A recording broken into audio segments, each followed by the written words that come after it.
Faith and Cohesion Unit. Jesus God. This office has issued a statement that says that citizenship in Britain is, quote, founded on an understanding of the responsibilities that citizens entail, such as such as tackling racism, this is citizenship in Britain, stopping racism, sexism, and ageism, and embracing diversity and cultural differences. This is British citizenship. Isn't that just like a goddamn kindergarten or something? End quote. Well, end quote just before the goddamn kindergarten part. Alright, now you're supposed to wait to view it later. Continuing with the narrator, but the principal responsibilities of a citizen are to the laws and institutions of the country. Now, so she drops that in there, and then we're going to skip a couple paragraphs. She says, secular humanism has opened Pandora's box. Is it secular humanism? Is that what Islamic fundamental radicalism is? Is secular humanism? No, she says secular humanism is multiculturalism that says everybody's okay.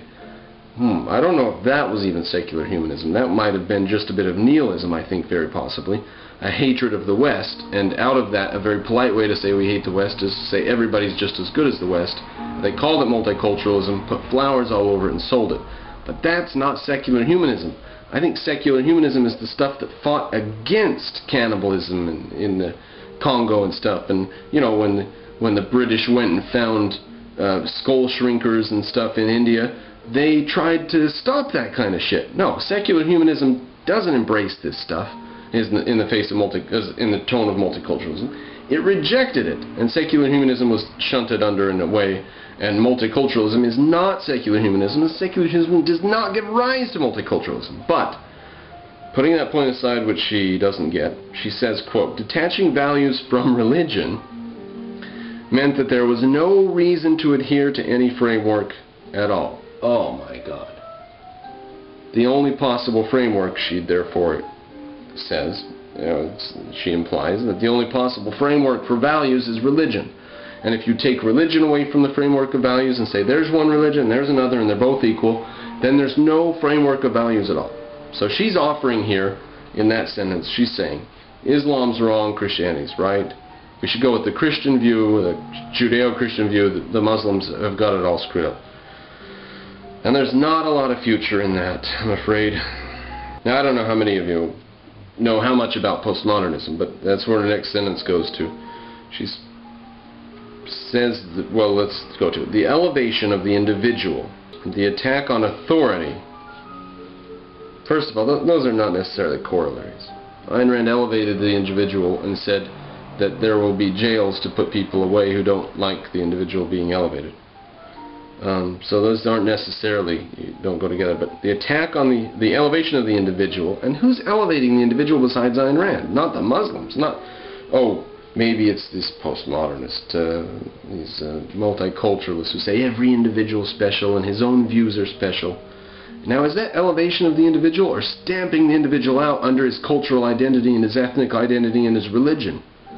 I don't think it's elevation of the individual. I think it's saying individuals don't count. The only thing that counts is the communities behind them and what they're a part of. So, excuse her again for being wrong on that. But she says the elevation of the individual. Fine, put that in your back pocket. The attack on authority, excuse me, wait a minute. They are worshiping authority.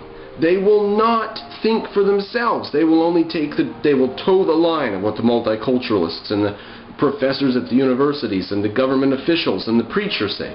This is not an attack on authority. This is kowtowing to authority in the name of everybody getting along with flowers in their hair. So, wrong twice, but let's continue. Whatever these people have been doing, quote, opened the way to an even more fundamental attack on culture. Okay, there we go. So they started attacking culture, they attacked the individual, they attacked authority, they attacked anything that we can know, they attacked certainty, and the result of this is, quote, the nihilistic doctrine of postmodernism. There you are. So it's the same root cause as fascism then. It's the same root cause as Islamism. Postmodernism and fascism and Islamism are all just like different colors of flower from the same type of flower, or whatever, genus or whatever. Alright, that was a pretty thick. I think we're done with that one there. But next we have a small light thought. That was a thick paragraph. Muhammad's ascent into heaven was called the M-I-R-A-G-J.